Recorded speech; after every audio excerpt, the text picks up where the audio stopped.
السلام علیکم دوستوں، آج میں آپ کو تاریخ کی کتابوں کے مطالعے سے آگاہ کروں گی، جس میں سب سے پہلے میں عرب، محل وقوع اور اس کی قوموں کے بارے میں آپ کو تفصیلات بتاؤں گی۔ تو چلیں شروع کرتے ہیں۔ بسم اللہ الرحمن الرحیم۔ عرب، محل وقوع اور قومیں۔ سیرت نبوی در حقیقت اس پیغام ربانی کے عملی پرتو سے عبارت ہے جسے رسول اللہ صلی اللہ علیہ وسلم نے انسانی جمعیت کے سامنے پیش کیا تھا، اور جس کے ذریعے انسان کو تاریکیوں سے نکال کر روشنی میں اور بندوں کی بندگی سے نکال کر خدا کی بندگی میں داخل کر دیا تھا۔ چونکہ اس سیرت طیبہ کی مکمل صورت گری ممکن نہیں جب تک کہ اس پیغام ربانی کے نزول سے پہلے کے حالات اور بعد کے حالات کا تقابل نہ کیا جائے۔ اس لیے اصل بحث سے پہلے پیش نظر باب میں اسلام سے پہلے کی عرب اقوام اور ان کی نشو و نما کی کیفیت بیان کرتے ہوئے ان حالات کا خاکہ پیش کیا جا رہا ہے جن میں رسول اللہ صلی اللہ علیہ وسلم کی بعثت ہوئی تھی۔ عرب کا محل وقوع۔ لفظ عرب کے لغوی معنی ہیں صحرا اور بھی آب و گیا زمین۔ عہد قدیم سے یہ لفظ جزیرہ نما عرب اور اس میں بسنے والی قوموں پر بولا گیا ہے۔ عرب کے مغرب میں بحر احمر اور جزیرہ نما سینا ہے، مشرق میں خلیج عرب اور جنوبی عراق کا ایک بڑا حصہ ہے۔ جنوب میں بحر عرب ہے جو در حقیقت بحر ہند کا پھیلاؤ ہے۔ شمال میں ملک شام اور کسی قدر شمالی عراق ہے۔ ان میں سے بعض سرحدوں کے متعلق اختلاف بھی ہے۔ کل رقبے کا اندازہ 10 لاکھ سے 13 لاکھ مربع میل تک کیا گیا ہے۔ جزیرہ نما عرب طبعی اور جغرافیائی حیثیت سے بڑی اہمیت رکھتا ہے۔ اندرونی طور پر یہ ہر چہار جانب سے صحرا اور ریگستان سے گھرا ہوا ہے، جس کی بدولت یہ ایک ایسا محفوظ قلعہ بن گیا ہے کہ بیرونی قوموں کے لیے اس پر قبضہ کرنا اور اپنا اثر و نفوذ پھیلانا سخت مشکل ہے۔ یہی وجہ ہے کہ کلب جزیرۃ العرب کے باشندے عہد قدیم سے اپنے جملہ معاملات میں مکمل طور پر آزاد و خود مختار نظر آتے ہیں، حالانکہ یہ ایسی دو عظیم طاقتوں کے ہمسایہ تھے کہ اگر یہ ٹھوس قدرتی رکاوٹ نہ ہوتی تو ان کے حملے روک لینا باشندگان عرب کے بس کی بات نہ تھی۔ بیرونی طور پر جزیرہ نما عرب پرانی دنیا کے تمام معلوم براعظموں کے بیچوں بیچ واقع ہے اور خشکی اور سمندر دونوں راستوں سے ان کے ساتھ جڑا ہوا ہے۔ اس کا شمال مغربی گوشہ براعظم افریقہ میں داخلے کا دروازہ ہے۔ شمال مشرقی گوشہ یورپ کی کنجی ہے۔ مشرقی گوشہ ایران، وسط ایشیا اور مشرق بعید کے دروازے کھولتا ہے اور ہندوستان اور چین تک پہنچاتا ہے۔ اسی طرح ہر براعظم سمندر کے راستے بھی جزیرہ نما عرب سے جڑا ہوا ہے اور ان کے جہاز عرب بندرگاہوں پر براہ راست لنگر انداز ہوتے ہیں۔ اس جغرافیائی محل وقوع کی وجہ سے جزیرۃ العرب کے شمالی اور جنوبی گوشے مختلف قوموں کی اماج گاہ اور تجارت و ثقافت اور فنون و مذاہب کے لین دین کا مرکز رہ چکے ہیں۔ مورخین نے نسلی اعتبار سے عرب اقوام کی 3 قسمیں قرار دی ہیں: عرب بائدہ، عرب عاربہ اور عرب مستعربہ۔ پہلے عرب عاربہ کے بارے میں بتاتے ہیں۔ عرب عاربہ یعنی وہ قدیم عرب قبائل اور قومیں جو بالکل ناپید ہو گئیں اور ان کے متعلق ضروری تفصیلات بھی دستیاب نہیں، مثلاً عاد، ثمود، تسم، جدیث، عمالقہ وغیرہ۔ نمبر 2 ہے عرب عاربہ، یعنی وہ عرب قبائل جو یارب بن یشیب بن قحطان کی نسل سے ہیں، انہیں قحطانی عرب کہا جاتا ہے۔ نمبر 3 پر ہیں عرب مستعربہ، یعنی وہ عرب قبائل جو حضرت اسماعیل علیہ السلام کی نسل سے ہیں، انہیں عدنانی عرب کہا جاتا ہے۔ عرب عاربہ، یہ قحطانی عرب کا اصل گہوارہ ملک کے یمن تھا۔ یہیں ان کے خاندان اور قبیلے مختلف شاخوں میں پھوٹے، پھیلے اور بڑھے۔ ان میں سے 2 قبیلوں نے بڑی شہرت حاصل کی، ہمیر اور کہلان نے۔ ہمیر، جس کی شاخیں مشہور زید الجمہور، قزاع اور سکاسک ہیں، کہلان، جس کی مشہور شاخیں ہمدان، انمار، تئی، مزہج، کندہ، لخم، جذام، ازدواس، خزرج اور علاد جفتہ ہیں، جنہوں نے آگے چل کر ملک شام کے اطراف میں بادشاہت قائم کی اور آل غسان کے نام سے مشہور ہوئے۔ عام کہلانی قبائل نے بعد میں یمن چھوڑ دیا اور جزیرۃ العرب کے مختلف اطراف میں پھیل گئے۔ ان کے عمومی ترک وطن کا واقعہ سیل ارم سے کسی قدر پہلے اس وقت پیش آیا جب رومیوں نے مصر و شام پر قبضہ کر کے اہل یمن کی تجارت کے بحری راستے پر اپنا تسلط جما لیا اور بری شاہراہ کی سہولیات غارت کر کے اپنا دباؤ اس قدر بڑھا دیا کہ کہلانیوں کی تجارت تباہ ہو کر رہ گئی۔ کچھ عجب نہیں کہ کہلانی اور ہمیری خاندانوں میں چشمک بھی رہی ہو اور یہ بھی کہلانیوں کے ترک وطن کا ایک مؤثر سبب بنی ہو۔ اس کا اشارہ اس سے بھی ملتا ہے کہ کہلانی قبائل نے تو ترک وطن کیا لیکن ہمیری قبائل اپنی جگہ برقرار رہے۔ جن کہلانی قبائل نے ترک وطن کیا ان کی چار قسمیں کی جا سکتی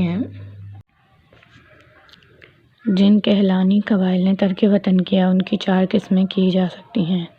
نمبر 1، ازد۔ انہوں نے اپنے سردار عمرو بن عمرو مزیکیہ کے مشورے پر ترک وطن کیا۔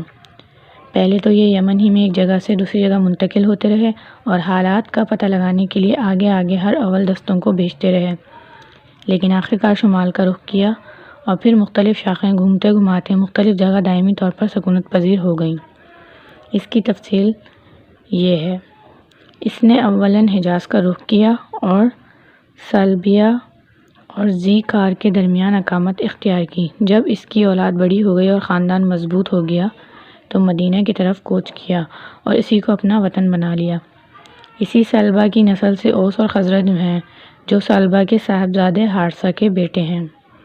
حارثہ بن عمرو یعنی خزاعہ اور اس کی اولاد، یہ لوگ پہلے سرزمین حجاز میں گردش کرتے ہوئے مر الزہران میں خیمہ زن ہوئے، پھر حرم پر دھاوا بول دیا اور بنو جرہم کو نکال کر خود مکہ میں بود و باش اختیار کر لی۔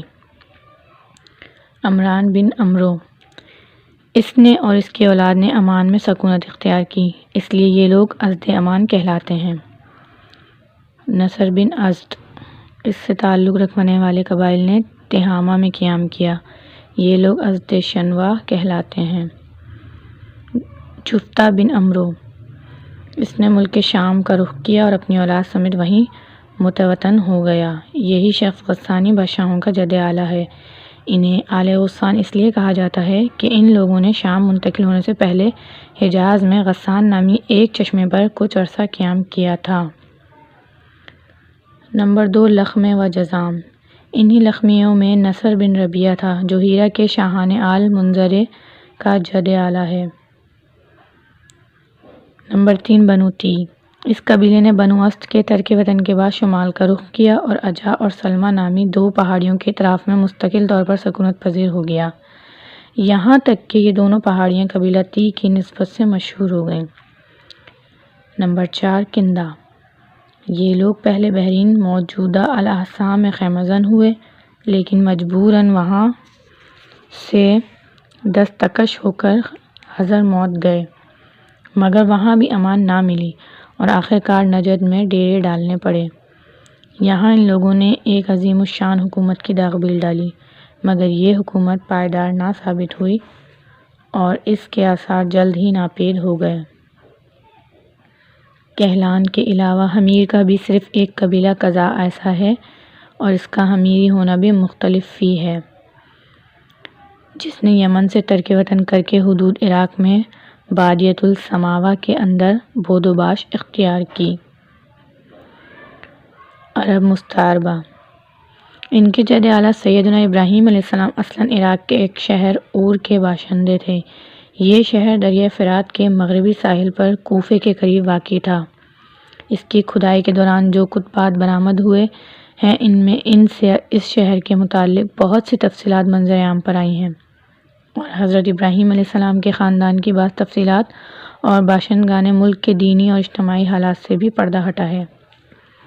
یہ معلوم ہے کہ حضرت ابراہیم علیہ السلام یہاں سے ہجرت کر کے شہر حرام تشریف لے گئے تھے اور پھر وہاں سے فلسطین جا کر اسی ملک کو اپنی پیغمبرانہ سرگرمیوں کا مرکز بنا لیا تھا اور دعوت و تبلیغ کے لیے یہیں سے اندرون و بیرون ملک مصروف تگ و تازہ رہا کرتے تھے۔ ایک بار آپ مصر تشریف لے گئے۔ فرعون نے آپ کی بیوی حضرت سارہ علیہ السلام کی کیفیت سنی تو ان کے بارے میں بدنیت ہو گیا اور اپنے دربار میں برے ارادے سے بلا لیا۔ لیکن اللہ نے حضرت سارہ علیہ السلام کی دعا کے نتیجے میں غیبی طور پر فرعون کی ایسی گرفت کی کہ وہ ہاتھ پاؤں مارنے اور پھینکنے لگا۔ اس کی نیت بد اس کے منہ پر مار دی گئی اور وہ حادثے کی نوعیت سے سمجھ گیا کہ حضرت سارہ علیہ السلام اللہ تعالیٰ کی نہایت خاص اور مقرب بندی ہیں، اور وہ حضرت سارہ علیہ السلام کی اس خصوصیت سے اس قدر متاثر ہوا کہ اپنی بیٹی ہاجرہ علیہ السلام کو ان کی خدمت میں دے دیا، اور پھر حضرت سارہ علیہ السلام نے حضرت ہاجرہ علیہ السلام کو حضرت ابراہیم علیہ السلام کی زوجیت میں دے دیا۔ حضرت ابراہیم علیہ السلام حضرت سارہ اور حضرت ہاجرہ علیہ السلام کو ہمراہ لے کر فلسطین واپس تشریف لائے۔ پھر اللہ تعالیٰ نے حضرت ابراہیم علیہ السلام کو ہاجرہ علیہ السلام کے بطن سے ایک فرزند ارجمند اسماعیل عطا فرمایا، لیکن اس پر حضرت صالح علیہ السلام کو جو بے اولاد تھیں بڑی غیرت آئی اور انہوں نے حضرت ابراہیم علیہ السلام کو مجبور کیا کہ حضرت ہاجرہ علیہ السلام کو ان کے نوزائیدہ بچے سمیت جلا وطن کر دیں۔ حالات نے ایسا رخ اختیار کیا کہ انہیں حضرت سارہ کی بات ماننی پڑی اور وہ حضرت ہاجرہ اور حضرت اسماعیل علیہ السلام کو ہمراہ لے کر حجاز تشریف لے گئے اور وہاں ایک بے آب و گیا وادی میں بیت اللہ شریف کے قریب ٹھہرا دیا۔ اس وقت بیت اللہ شریف نہ تھا، صرف ٹیلے کی طرح ابھرتی ہوئی زمین تھی۔ سیلاب آتا تھا تو دائیں بائیں سے کترا کر نکل جاتا تھا۔ وہیں مسجد حرام کے بالائی حصے میں زمزم کے پاس ایک بہت بڑا درخت تھا۔ آپ نے اسی درخت کے پاس حضرت ہاجرہ اور اسماعیل علیہ السلام کو چھوڑا تھا۔ اس وقت مکہ میں نہ پانی تھا، نہ آدم اور آدمزاد، اس لیے حضرت ابراہیم علیہ السلام نے ایک توشہ دان میں کھجور اور ایک مشکیزے میں پانی رکھ دیا۔ اس کے بعد فلسطین واپس چلے گئے، لیکن چند ہی دن میں کھجور اور پانی ختم ہو گیا اور سخت مشکل پیش آئی، مگر اس مشکل وقت پر اللہ کے فضل سے زمزم کا چشمہ پھوٹ پڑا اور ایک عرصے تک کے لیے سامان رزق اور متاع حیات بن گیا۔ تفصیلات معلوم و معروف ہیں۔ کچھ عرصے بعد یمن سے ایک قبیلہ آیا جسے تاریخ میں جذم ثانی کہا جاتا ہے۔ یہ قبیلہ اسماعیل علیہ السلام کی ماں سے اجازت لے کر مکہ میں ٹھہر گیا۔ کہا جاتا ہے کہ یہ قبیلہ پہلے مکہ کے گرد و پیش کی وادیوں میں سکونت پذیر تھا۔ صحیح بخاری میں اتنی صراحت موجود ہے کہ یہ لوگ رہائش کی غرض سے مکہ میں حضرت اسماعیل علیہ السلام کی آمد کے بعد اور ان کے جوان ہونے سے پہلے وارد ہوئے تھے، لیکن اس وادی سے ان کا گزر اس سے پہلے بھی ہوا کرتا تھا۔ حضرت ابراہیم علیہ السلام اپنے متروکات کی نگہداشت کے لیے وقتاً فوقتاً مکہ تشریف لایا کرتے تھے، لیکن یہ معلوم نہ ہو سکا کہ اس طرح ان کی آمد کتنی بار ہوئی۔ البتہ تاریخی ماخذ میں 4 بار ان کی آمد کی تفصیل محفوظ ہے، جو یہ ہے: قرآن مجید نمبر 1، قرآن مجید میں بیان کیا گیا ہے کہ اللہ تعالیٰ نے حضرت ابراہیم علیہ السلام کو خواب میں دکھلایا وہ اپنے صاحبزادے حضرت اسماعیل علیہ السلام کو ذبح کر رہے ہیں۔ یہ خواب ایک طرح کا حکم الہی تھا اور باپ بیٹے دونوں اس حکم الہی کی تعمیل کے لیے تیار ہو گئے، اور جب دونوں نے سر تسلیم خم کر دیا اور باپ نے بیٹے کو پیشانی کے بل لٹا دیا تو اللہ نے پکارا: اے ابراہیم، تم اپنے خواب کو سچ کر دکھایا، ہم نیکوکاروں کو اسی طرح بدلہ دیتے ہیں۔ یقیناً یہ ایک کھلی ہوئی آزمائش تھی اور اللہ نے انہیں فدیے میں ایک عظیم ذبیحہ عطا فرمایا۔ مجموعہ بائبل کی کتاب پیدائش میں مذکور ہے کہ حضرت اسماعیل علیہ السلام حضرت اسحاق علیہ السلام سے 13 سال بڑے تھے، اور قرآن کا سیاق بتلاتا ہے کہ یہ واقعہ حضرت اسحاق علیہ السلام کی پیدائش سے پہلے پیش آیا تھا، کیونکہ پورا واقعہ بیان کر چکنے کے بعد حضرت اسحاق علیہ السلام کی پیدائش کی بشارت کا ذکر ہے۔ اس واقعے سے ثابت ہوتا ہے کہ حضرت اسماعیل علیہ السلام کے جوان ہونے سے پہلے کم از کم ایک بار حضرت ابراہیم علیہ السلام نے مکہ کا سفر ضرور کیا تھا۔ بقیہ 3 سفروں کی تفصیل صحیح بخاری کی ایک ذیل روایت ہے جو ابن عباس رضی اللہ عنہ سے مرفوعاً مروی ہے۔ اس کا خلاصہ یہ ہے: حضرت اسماعیل علیہ السلام جب جوان ہو گئے، جرہم سے عربی سیکھ لی اور ان کی نگاہوں میں جچنے لگے تو ان لوگوں نے اپنے خاندان کی ایک خاتون سے آپ کی شادی کر دی۔ اسی دوران حضرت حاجرہ علیہ السلام کا انتقال ہو گیا اور حضرت ابراہیم علیہ السلام کو خیال ہوا کہ اپنا ترکہ دیکھنا چاہیے، چنانچہ وہ مکہ تشریف لے گئے، لیکن حضرت اسماعیل علیہ السلام سے ملاقات نہ ہوئی۔ بہو سے حالات دریافت کیے، اس نے تنگ دستی کی شکایت کی۔ آپ علیہ السلام نے وصیت کی کہ اسماعیل علیہ السلام آئیں تو کہنا اپنے دروازے کی چوکھٹ بدل دیں۔ اس وصیت کا مطلب حضرت اسماعیل علیہ السلام سمجھ گئے، بیوی کو طلاق دے دی اور ایک دوسری عورت سے شادی کر لی جو جرہم کے سردار مزاز بن عمرو کی صاحبزادی تھی۔ اس دوسری شادی کے بعد ایک بار پھر حضرت ابراہیم علیہ السلام مکہ تشریف لے گئے، مگر اس دفعہ بھی حضرت اسماعیل علیہ السلام سے ملاقات نہ ہوئی۔ بہو سے حوال دریافت کیے تو اس نے اللہ کی حمد و ثنا کی۔ آپ نے وصیت کی کہ اسماعیل علیہ السلام اپنے دروازے کی چوکھٹ برقرار رکھیں اور فلسطین واپس ہو گئے۔ اس کے بعد پھر تشریف لائے تو اسماعیل علیہ السلام زمزم کے قریب درخت کے نیچے تیر گھڑ رہے تھے۔ دیکھتے ہی لپک پڑے اور وہی کیا جو ایسے موقع پر ایک باپ اپنے بیٹے کے ساتھ اور بیٹا باپ کے ساتھ کرتا ہے۔ یہ ملاقات اتنے طویل عرصے کے بعد ہوئی تھی کہ ایک نرم دل اور ایک شفیع باپ اپنے بیٹے سے اور ایک اطاعت شار بیٹا اپنے باپ سے بمشکل ہی اتنی لمبی جدائی برداشت کر سکتا ہے۔ اسی دفعہ دونوں نے مل کر خانہ کعبہ تعمیر کیا، بنیاد کھود کر دیواریں اٹھائیں اور ابراہیم علیہ السلام نے ساری دنیا کے لوگوں کو حج کے لیے آواز دی۔ اللہ تعالیٰ نے مزاج کی صاحبزادی سے اسماعیل علیہ السلام کو 12 بیٹے عطا فرمائے، جن کے نام یہ ہیں: نابت یا نبایوت، کیدار، ادبائیل، مبشام، مشما، توما، میشا، حدود، تیما، یتور، نفیس، کیدمان۔ ان 12 بیٹوں سے 12 قبیلے وجود میں آئے اور سب نے مکہ ہی میں بود و باش اختیار کی۔ ان کی معیشت کا دار و مدار زیادہ تر یمن اور مصر شام کی تجارت پر تھا۔ بعد میں یہ قبائل جزیرۃ العرب کے مختلف اطراف میں بلکہ بیرون عرب بھی پھیل گئے اور ان کے حالات زمانے کی 22 تاریکیوں میں دب کر رہ گئے۔ صرف نابت اور کیدار کی اولاد اس گمنامی سے مستثنیٰ ہے۔ نبطیوں کے تمدن کو شمالی حجاز میں فروغ اور عروج حاصل ہوا۔ انہوں نے ایک طاقتور حکومت قائم کر کے گرد و پیش کے لوگوں کو اپنا باج گزار بنا لیا۔ بطرا ان کا دارالحکومت تھا، کسی کو ان کے مقابلے کی تاب نہ تھی۔ پھر رومیوں کا دور آیا اور انہوں نے نبطیوں کو قصہ پارینہ بنا دیا۔ مولانا سید سلیمان ندوی نے ایک دلچسپ بحث اور گہری تحقیق کے بعد ثابت کیا ہے کہ آل غسان اور انصار یعنی اوس و خزرج کہتانی عرب نہ تھے، بلکہ اس علاقے میں نابت بن اسماعیل علیہ السلام کی جو نسل بچی کچی رہ گئی تھی وہی تھے۔ کیدار بن اسماعیل علیہ السلام کی نسل مکہ ہی میں پھیلتی پھولتی رہی، یہاں تک کہ عدنان اور پھر ان کے بیٹے معاد کا زمانہ آ گیا۔ عدنانی عرب کا سلسلہ نسب صحیح طور پر یہیں تک محفوظ ہے۔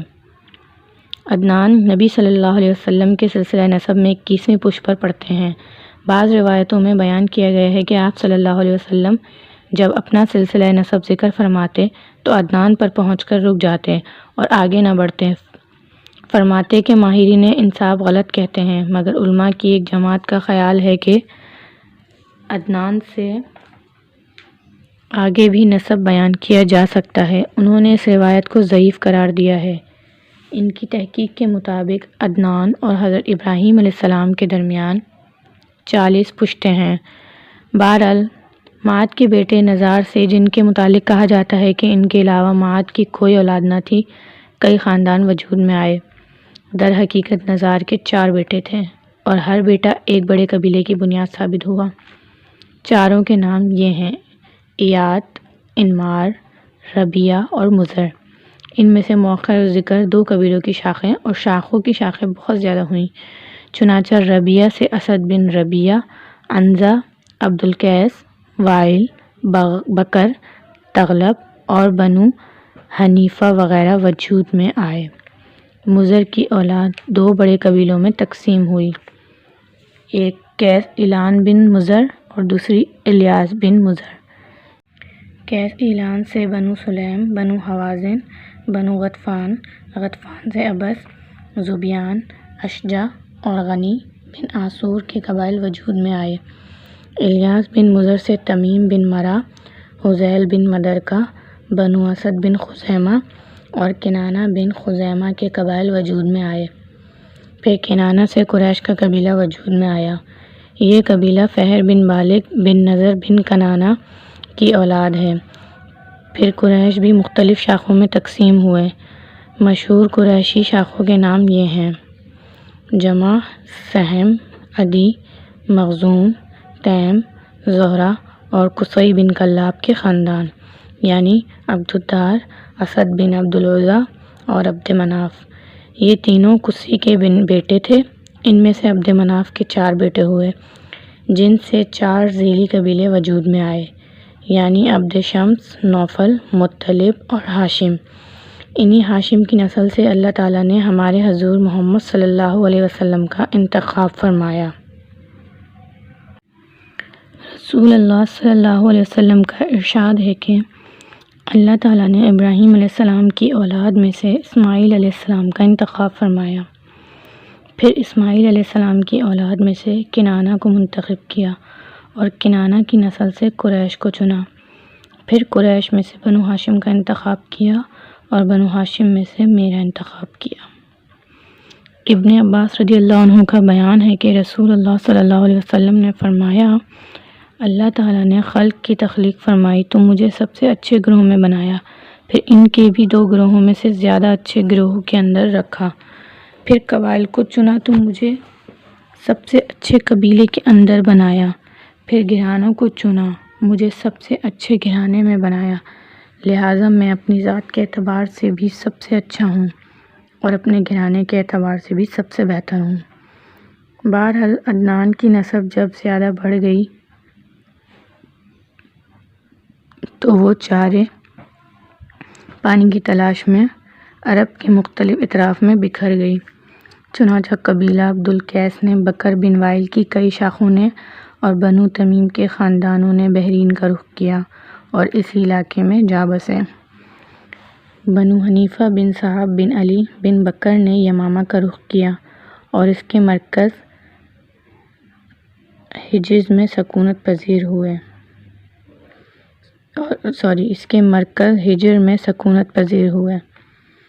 بکر بن وائل کی بقیہ شاخوں نے یمامہ سے لے کر بحرین، ساحل کاظمہ، خلیج، سواد عراق، ابلا اور ہیت تک کے علاقوں میں بود و باش اختیار کی۔